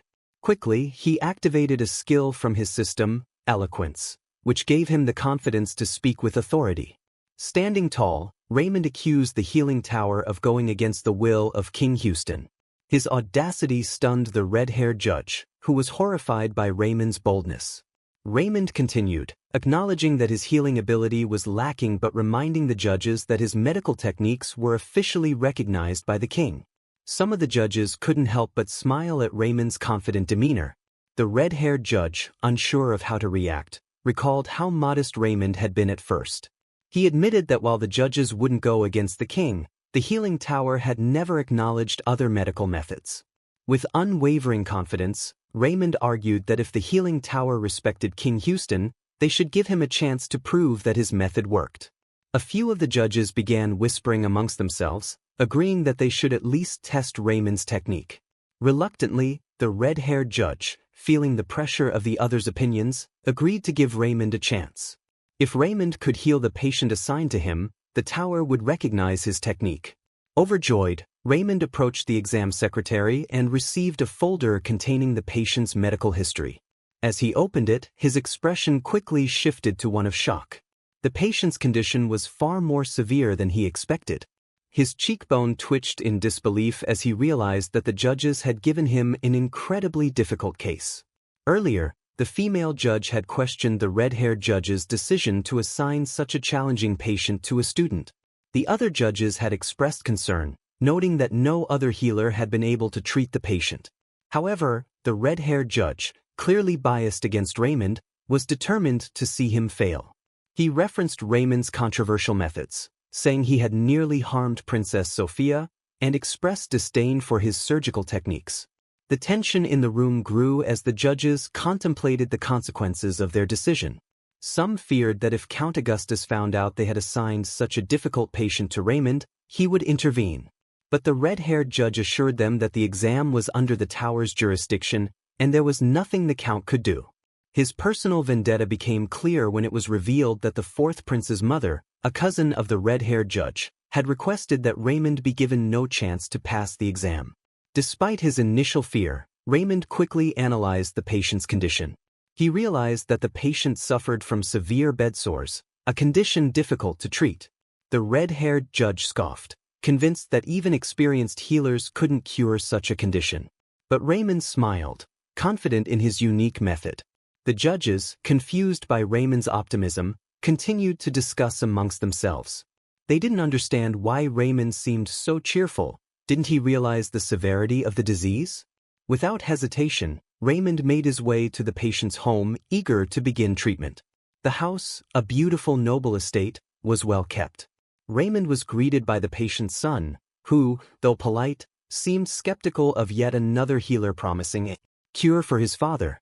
Sitting on a plush cushion, Raymond assured the son that he could heal the old man, but first, he needed to assess the condition himself. The son led Raymond to a bright, spacious room where the bedridden father lay, motionless. A pungent, unpleasant odor filled the air, something Raymond hadn't encountered often in his previous cases. The son, embarrassed, apologized for the smell, but Raymond reassured him that it was natural for someone in such a state. The son was taken aback by Raymond's calmness. Other healers had frowned or recoiled when they entered the room. Raymond asked how long the patient had been bedridden and if he could be moved slightly. With his son's help, they carefully turned the man over, revealing the deep sores on his lower back. Though the sight was disheartening, Raymond remained focused. He was relieved that while the sores were severe, they hadn't yet reached the bones. He could still help. Seeing the concern on the son's face, Raymond quickly reassured him. He explained that the first step would be to remove the dead tissue and restore the skin, a promise that other healers had made but failed to deliver. The son was understandably skeptical, noting that even with previous treatments, the sores had always returned. Raymond, however, confidently stated that his method was different. He began by explaining his plan. He would perform a minor surgery to remove the dead tissue and drain the pus. The son, hearing words like surgery and removing tissue, was shocked and confused. But Raymond, having grown accustomed to such reactions, simply smiled and asked the son to trust him. With no assistant to aid him, Raymond relied on the patient's son, who nervously agreed to help. After preparing the necessary instruments, Raymond donned his medical robe and checked his system screen. His perception points had increased, and he noted with satisfaction that his skill in surgeon's dexterous hands had improved, boosting his confidence further. With precise, practiced movements, Raymond began the operation. He carefully removed the dead tissue and drained the pus, all the while using herbs with natural antibiotic properties to prevent infection. The patient's son watched in awe, shocked by the speed and efficiency with which Raymond worked. When the first stage of the procedure was complete, the son asked, astonished, if that was all. Raymond nodded, explaining that the next step was simple. The patient just needed to be turned regularly to prevent further bed sores from forming. The son, still bewildered, admitted that no other healer had mentioned something as straightforward as this. Raymond explained that bed sores were caused by lack of movement, something most people, even experienced healers, overlooked. Though confident in his approach, Raymond wasn't entirely satisfied with the patient's overall condition. He instructed the son to stay vigilant and watch his father closely until he recovered. The son, grateful and overwhelmed, showered Raymond with praise, amazed at how quickly the healer had tackled a problem that others had deemed incurable.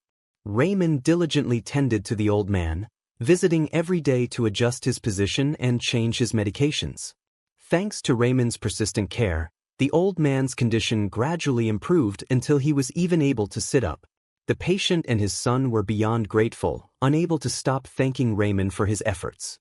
The son, overwhelmed with emotion, even fell to his knees, expressing his deep gratitude, explaining that they couldn't afford a higher-ranked healer and had almost resigned to the fact that the father would soon die.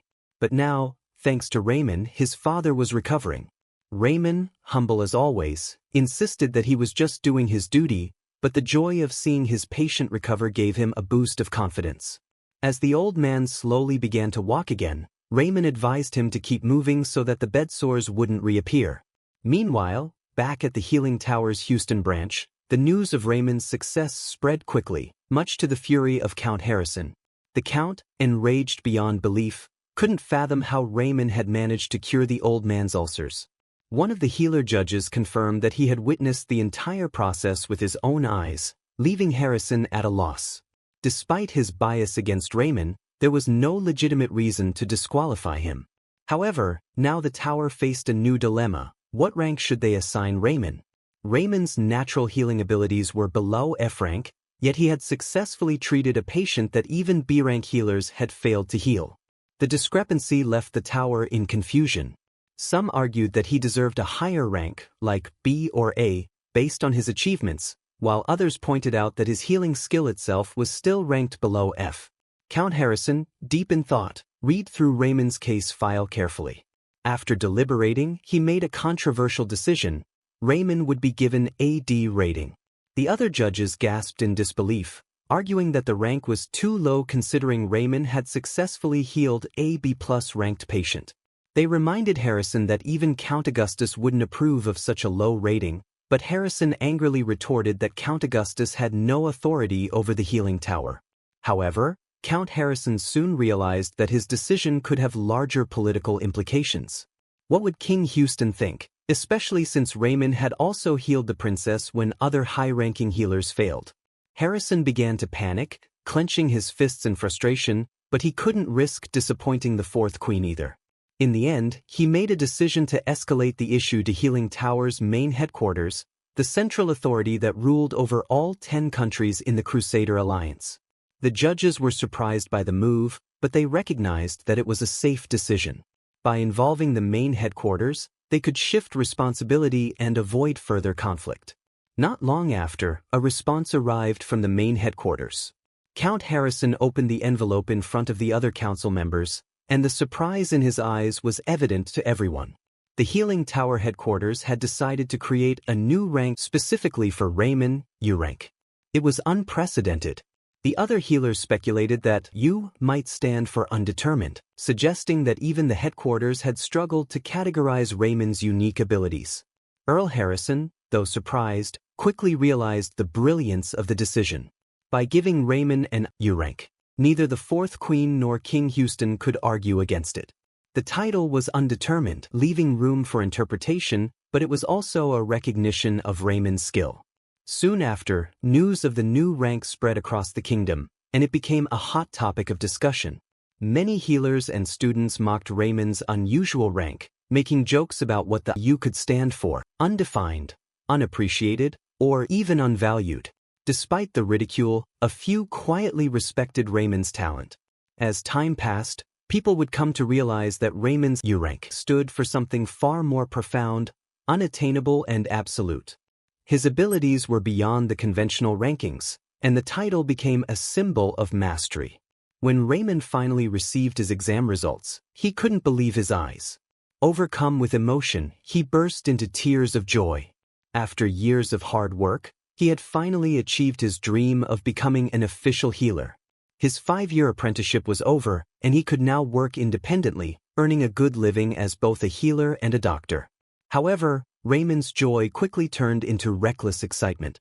Grabbing a box of matches, he contemplated burning down the Bell and Clinic, the place where he had struggled for so many years. Just as he was about to strike the match, Hansen, his friend and fellow healer, entered the room to congratulate him on passing the exam. Hansen, surprised by the scene, asked Raymond what he was doing. Raymond, slightly embarrassed, claimed he was just cold. Hansen also shared the good news that he, too, had passed the exam and had been promoted to C rank. The two friends celebrated Hansen's bright future, as he had already been contacted by Maple Clinic, one of the top 3 clinics in the capital. Raymond gave Hansen a warm hug, congratulating him on his achievement. When Hansen asked Raymond about his own future plans, Raymond brushed off the question, saying they'd discuss it later. First, he wanted to celebrate and offered to treat Hansen to dinner. Hansen, curious, asked how Raymond had money since students didn't earn anything. Raymond, still jubilant from his success, explained that now that he had passed the exam, he was eligible for a healer's loan, giving him the funds to start fresh. The two celebrated with a night of food and drink, becoming so intoxicated that their tongues slurred and they could barely walk.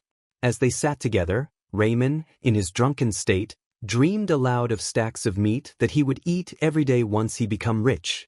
In the midst of their merriment, Hansen grew serious, bringing up a question he had been asking for weeks, about the ruins where Raymond had supposedly found his medical equipment. Hansen, desperate for answers, begged Raymond to tell him the location of the ruins, hoping to gain similar powers. Drunkenly, Raymond finally told Hansen the truth: there were no ruins. He laughed, admitting that he had made it all up. His powers had come to him mysteriously, like a miracle, while he was cleaning the library. The knowledge had simply appeared in his mind one day. Hansen, visibly shocked and angry, felt betrayed by the absurdity of the answer. He had hoped for a tangible explanation, a secret he could pursue. Instead, he was met with what felt like a lie, and his anger boiled over. Hansen, frustrated, accused Raymond of not trusting him enough to share the truth and stormed off in a drunken rage. He couldn't stand the idea that Raymond was hiding something from him. Later, while working at Maple Clinic, Hansen overheard his fellow healers discussing Raymond. They mentioned that Raymond had been offered a position at Raoul Clinic, the most prestigious clinic in the capital. Hansen, still nursing his grudge, was caught off guard when he heard that Raymond had turned down the offer. This baffled him, as such a prestigious opportunity rarely came knocking. Furious, Hansen decided to confront Raymond directly. Bursting into Raymond's room, Hansen found him asleep. Shaking him awake, Hansen began yelling, demanding to know why Raymond had turned down the offer from Raoul Clinic, which was bigger and better than Maple Clinic. Raymond, half asleep, explained that he had a different plan. He was going to open his own clinic. Hansen was stunned. Raymond had just passed his exam, and now he was rushing to open a clinic without any prior experience. Concerned, Hansen tried to reason with him, suggesting he gain experience at an established clinic first. But Raymond remained resolute. It had always been his dream to open his own clinic once he became a licensed healer. Raymond explained that his class rank as a resident novice required him to treat as many patients as possible to advance. If he worked at an established clinic, senior healers would push him aside, depriving him of opportunities to practice his skills. Therefore, he needed to be independent. Hansen then asked where Raymond intended to open his clinic, knowing that most neighborhoods were already dominated by established healers. Raymond revealed that he planned to open his clinic in the Bay Area, a poor and lawless neighborhood. Hansen was shocked and tried to dissuade him, insisting that it was a place where he couldn't possibly make money. But Raymond was more interested in gaining experience and was confident that many people in the Bay Area would need his help. Meanwhile, the Kingdom of Houston was abuzz with tension among the royal family. Prince Liberton, the third prince, had been observing Raymond's career closely, especially since Raymond had turned down the Raoul Clinic offer, an opportunity Liberton had orchestrated as a reward for Raymond saving Count Augustus's son.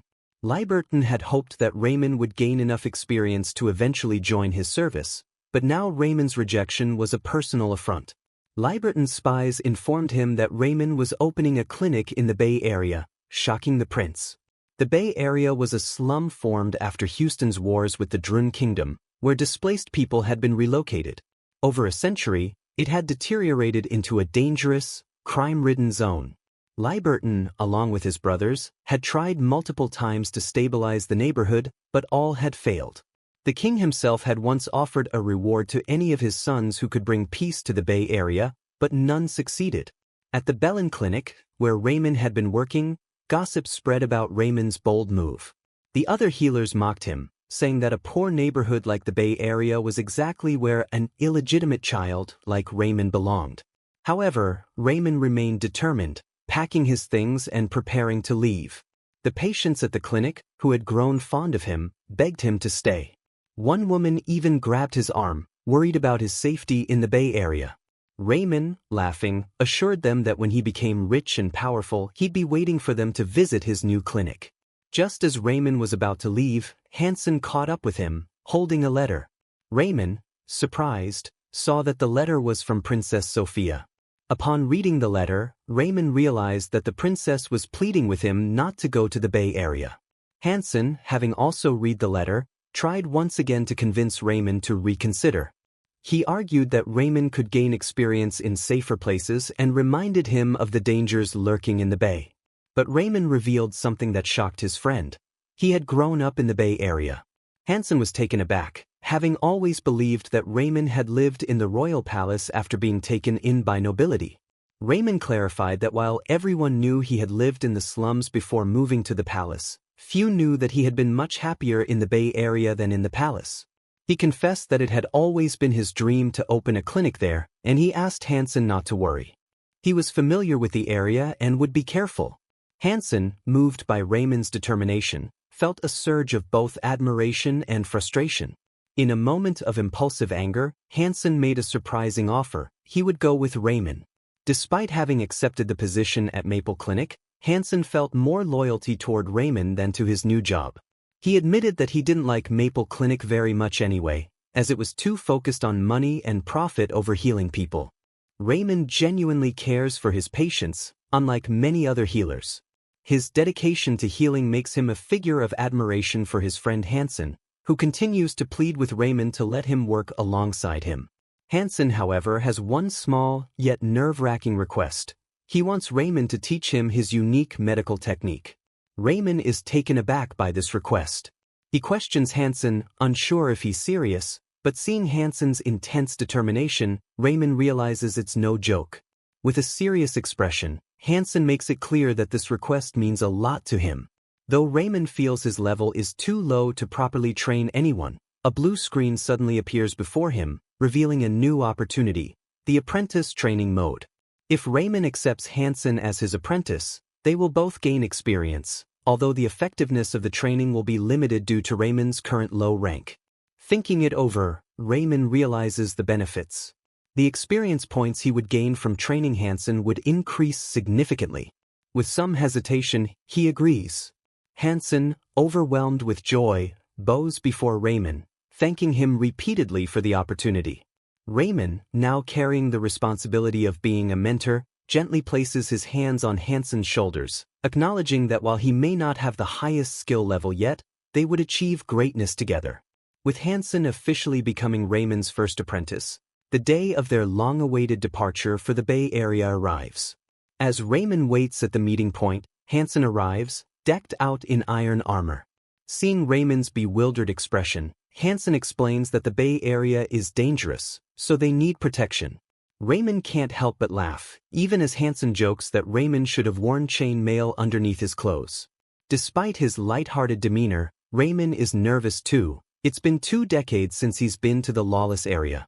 Before they leave, Hansen insists Raymond take something for self-defense, offering him an iron pipe. With another blue screen prompt, Raymond equips the pipe as a weapon, learning a self-defense skill. The absurdity of the situation makes Raymond laugh again as he twirls the pipe awkwardly, trying to calm his nerves. As they arrive at the Bay Area, the atmosphere changes. Criminal-looking men surround them with hostile gazes. Raymond assures Hansen that they'll recognize him, as he used to live here, but the fierce stares from the locals suggest otherwise. The residents don't take kindly to strangers, and it becomes clear that Raymond's past connection to the area doesn't grant him any favor. Despite the cold reception, Raymond and Hansen make their way to the clinic, a small, run-down, 2-story wooden building. Once inside, they clean and set everything up, preparing for the flood of patients they expect.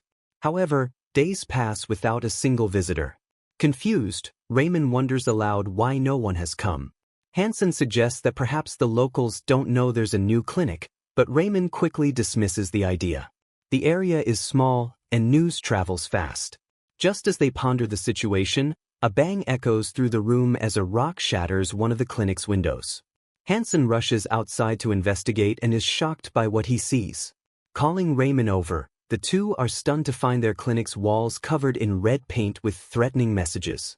The locals had scrawled ominous warnings, such as, "This is no place for kids," and threats of violence if they didn't leave. Hansen, panicked, urges Raymond to pack up and leave the Bay Area immediately. But Raymond, though shaken, refuses to give up. He calmly explains to Hansen that he can't just leave. He took out a loan to open this clinic, spent a fortune on the building, and if he walks away now, he'll face crippling debt. No, Raymond decides he has to stay, no matter the danger. Hansen is moved by Raymond's determination and, despite his own fears, offers to stay with him. Raymond, grateful for Hansen's support, suggests they need to take action to gain the locals' trust. They brainstorm ideas until Raymond comes up with a plan. They need to go to the central square and talk to the people directly. Nervous, Hansen warns Raymond that the square is the most dangerous part of the Bay Area, crowded with unsavory individuals. Nonetheless, the two make their way to the square, where they come across two men deep in conversation.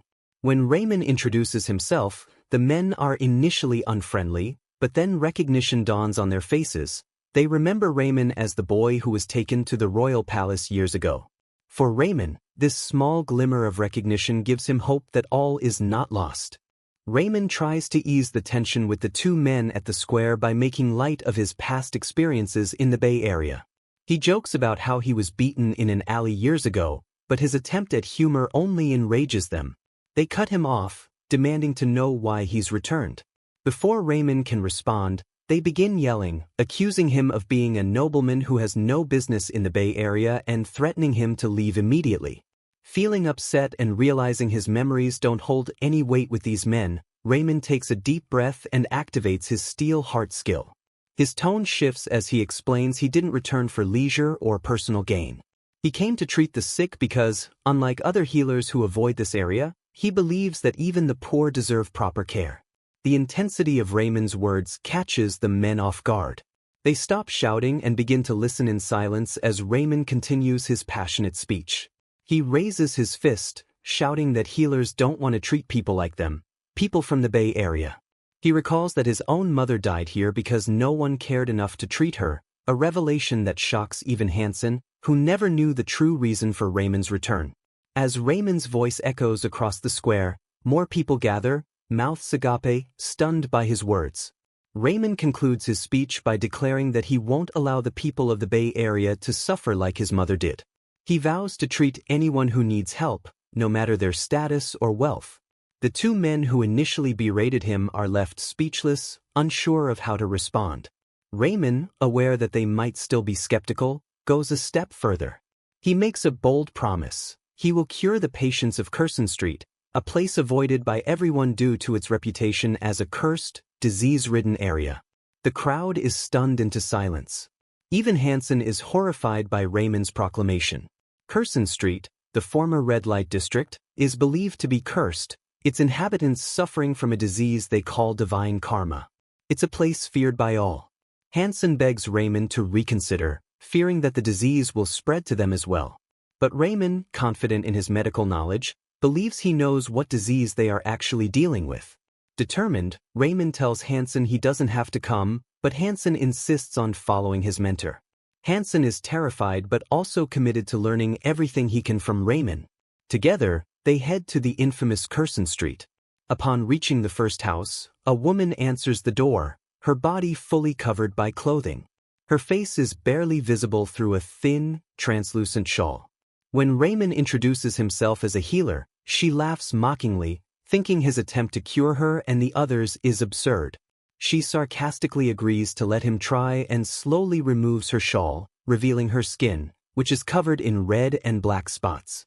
Hansen is horrified, immediately assuming it's an infection caused by the so-called divine karma. However, Raymond remains calm and asks the woman for permission to examine her. Shocked by his fearlessness, the woman agrees, and Raymond carefully inspects her skin. His suspicions grow stronger as he notices the distinct sores associated with a specific illness. After examining the woman, Raymond confidently diagnoses the disease. It's not a curse, it's syphilis, an infectious disease. The revelation surprises everyone in the room, including Hansen. The women, who had lived in fear of a divine curse, are taken aback by the unfamiliar word. Raymond goes on to explain that, unlike the syphilis they may have heard of, this form of the disease has been left untreated for so long that the symptoms are continuous, rather than dormant. Hansen, always diligent in his role as apprentice, scribbles down everything Raymond says in his notebook. He asks how Raymond plans to treat the disease. Raymond, noticing a pile of moldy bread on the floor, asks the women if they're going to eat it. They're puzzled and ask why he would want it. Raymond laughs and explains that he plans to make a magic pill from the mold. Hansen is stunned, as are the women. Whispering, Hansen asks Raymond what he intends to do with the moldy bread.